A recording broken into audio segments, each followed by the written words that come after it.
Let's be clear from the beginning. Some of what we're discussing here is based on allegations, rumors, and public speculation, while other parts are being presented as documented events. So it's important to separate what has been confirmed from what people are simply questioning.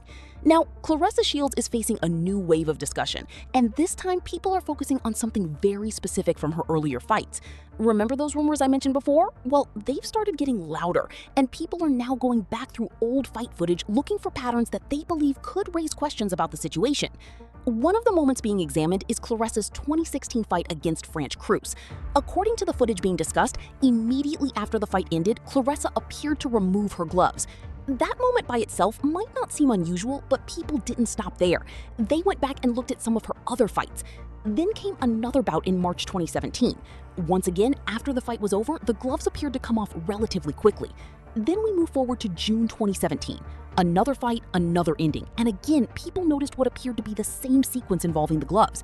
Then there was another fight in August 2017, and viewers reviewing the footage once again pointed to the gloves coming off shortly after the bout. And then we get to January 2018. Once again, the same pattern is being highlighted. Now, does that automatically prove that something unusual happened? No, that's where people need to be careful. A fighter removing their gloves after a fight isn't by itself evidence of wrongdoing. There could be completely ordinary explanations for it. Fighters have routines, teams have procedures, and circumstances can vary from one event to another. But because people are now revisiting these older fights, they're asking whether the repeated moments mean anything, or whether it's simply a coincidence that has been given more attention because of the current controversy. That's really the question. Was this just Claressa's normal post-fight routine, or is there something else that people believe deserves a closer look? At this point, the footage alone doesn't answer that question. What it does show is why people have started going back through her old fights and comparing different moments side by side. And when the same detail appears to show up repeatedly, viewers are naturally going to start asking questions. But asking questions is very different from proving an accusation. Before anyone decides that Claressa has some kind of explanation to give, it's worth looking at the full context of each fight, what happened immediately afterward, and whether there is any verified information that actually supports the speculation. Because right now, what we have is a pattern that people believe they see, not definitive proof of anything beyond what the footage itself shows. Now we get to June 2018, and once again, people reviewing the footage are pointing out that the gloves came off shortly after the post-fight proceedings. But here's where the discussion gets more interesting. People aren't only focusing on the gloves, they're also comparing the condition of Claressa's previous opponents with what viewers noticed after her most recent fight against Kay Scott. According to the online discussion, the earlier opponents didn't appear to have the same level of visible swelling that people noticed this time. There may have been some redness or ordinary bruising, but viewers are arguing that the more pronounced swelling seen after the latest fight looked different. And that's what has caused some people to start asking questions.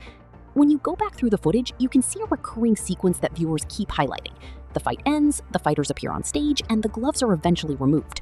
Then you look at another fight, and people point to what they believe is the same thing. Another fight, same observation. Now, some people online have gone a step further. They're claiming that the latest opponent appeared to develop significant swelling relatively early in the fight, and that has led to speculation about whether something unusual could have been involved with the gloves. But we need to be extremely careful here. There is no proof presented in this discussion that anything was placed inside the gloves. I wasn't there. I didn't see anyone tampering with the equipment. And footage showing gloves being removed after a fight does not establish that they were altered beforehand. Even the fact that the gloves appear to take some time to come off isn't by itself evidence of wrongdoing. There could be completely ordinary reasons for that.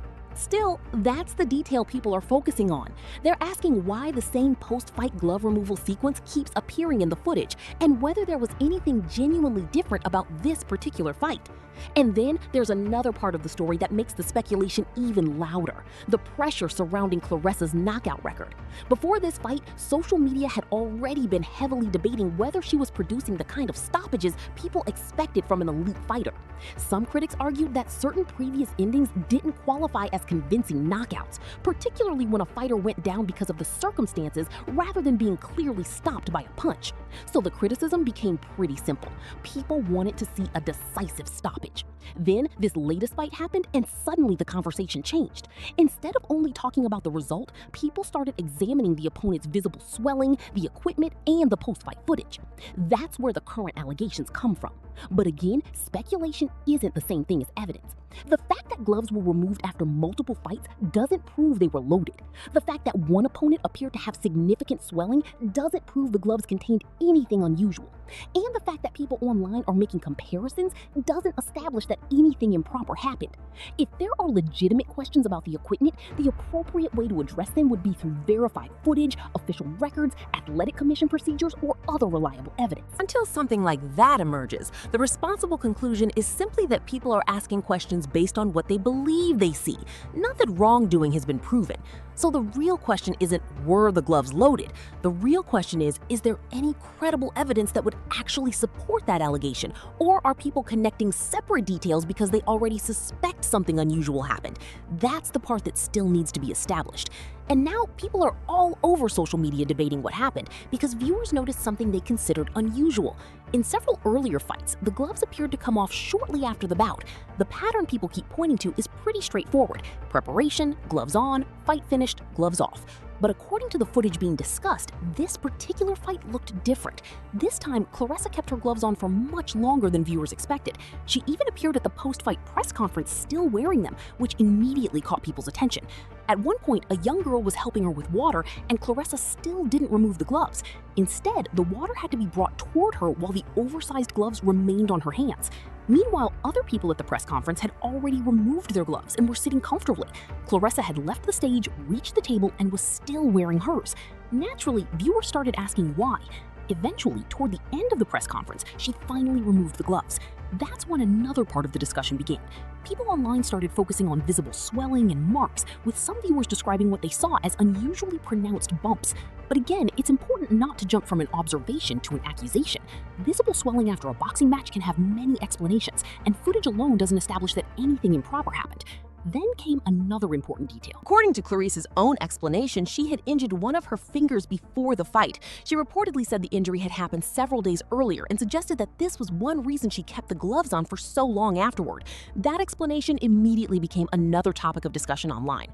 Some viewers questioned why the finger injury hadn't been publicly mentioned before the fight, particularly because they were already aware of her knee issue. But that doesn't prove the injury was fabricated. An athlete doesn't necessarily disclose every minor injury before competing, and there could be perfectly legitimate reasons for not discussing it publicly. The speculation became even more intense because people were already discussing the gloves. Some commenters began asking whether the finger injury could somehow be connected to what happened during the fight. Others went even further and speculated about possible tampering with the gloves. However, there is currently a major distinction that needs to be made. People asking questions is not the same thing as proving that the gloves contained anything unusual. There would need to be credible evidence, such as official equipment inspections, athletic commission findings, or other reliable documentation to establish that something improper actually happened. So for now, what we have is a combination of footage, Claressa's explanation about her finger, and a lot of online speculation. The glove removal footage may look unusual to some viewers, but unusual behavior by itself isn't proof of wrongdoing. The bigger question is whether any verified evidence exists that can actually explain why she kept the gloves on for so long. Until that evidence appears, it's better to separate what viewers noticed, what Claressa reportedly said, and what people are merely speculating about. And that brings us to the biggest question people are asking right now. Could there have been something unusual about the gloves? That is a very serious allegation, and to be clear, there is no proof presented here that Claressa did anything improper. This is simply the claim and speculation circulating online. But people are asking why the situation looks so different this time. One theory being discussed is that Claressa was under significant pressure to finally score a convincing knockout. Leading into the fight, there had already been plenty of criticism about her stoppage record, and some viewers believed she needed a dominant performance to silence those doubts. Watching the fight again, some people now feel that Claressa was pushing much harder for a finish than they originally realized. At first, I thought she might have been taking it relatively easy on Kay Scott, but looking back at the action, another interpretation is possible. Perhaps Claressa was genuinely trying to end the fight decisively, while Kay Scott simply refused to give her the finish she wanted. Kay Scott continued fighting, stayed competitive, and didn't simply fold under the pressure. Eventually, the official result went in Claressa's favor as a knockout, but some viewers have debated whether the ending looked like the kind of traditional stoppage they expected. And that brings up another issue. Claressa has built a reputation around being one of the best fighters in the sport, and she has frequently expressed tremendous confidence in her own abilities. With that level of confidence comes a certain expectation from fans. They want to see those claims backed up by performances inside the ring. Of course, comparing any modern fighter directly with a legend like Mike Tyson isn't necessarily fair. Every fighter has a different style, era, opponent, and career path. But when a fighter repeatedly describes themselves as the best, people are naturally going to hold them to a high standard. That's where the court debate becomes complicated. Some people are now connecting the knockout, the swelling they believe they noticed, the extended glove wearing afterward, and Claressa's explanation about her finger injury. But those are separate observations. Putting them together doesn't automatically prove that the gloves were tampered with or contained anything unusual. If someone wanted to seriously investigate such an allegation, they would need much more than social media comparisons. They would need reliable evidence, such as official equipment records, footage from before and after the fight, athletic commission documentation, medical information, or credible testimony from people who were actually present. And that's why the locker room and pre-fight footage could be relevant to the discussion. If Claressa said she had already injured her finger several days before the fight, footage from that period could potentially provide additional context about whether she appeared to be dealing with an injury beforehand. But even that wouldn't automatically prove anything about the gloves. Right now, people are watching Claressa very closely because the allegations are getting attention online. If credible evidence ever emerged showing that something improper actually happened, that could obviously have serious consequences for her reputation and career. But we're not there. At this point, the responsible position is to separate what happened on camera, what Claressa has reportedly said about her injury, and what people are speculating about online. Claressa has accomplished a great deal in boxing, and none of that should be erased because of an unverified internet theory. At the same time, if questions are being raised about something unusual, it's reasonable to ask for evidence and clarification. So the real issue isn't whether social media has already decided what happened. The real issue is whether credible evidence exists that can actually answer these questions. Until that evidence is available, the glove allegation remains exactly that, an allegation, not a proven fact.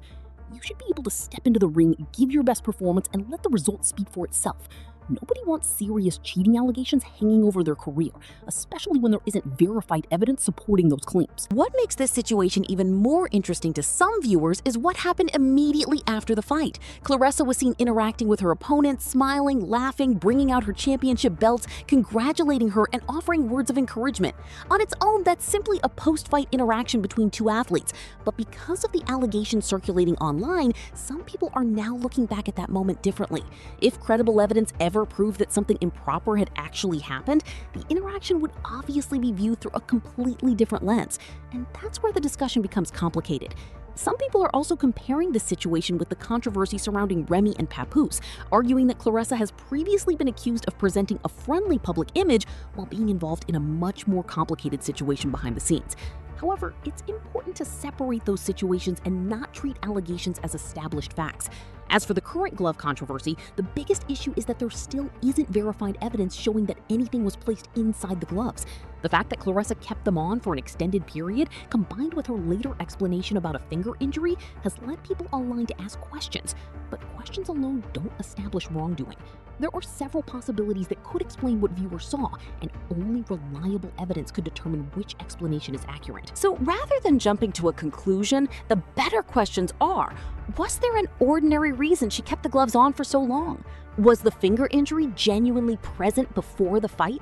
And is there any official evidence that supports the much more serious claims being discussed online?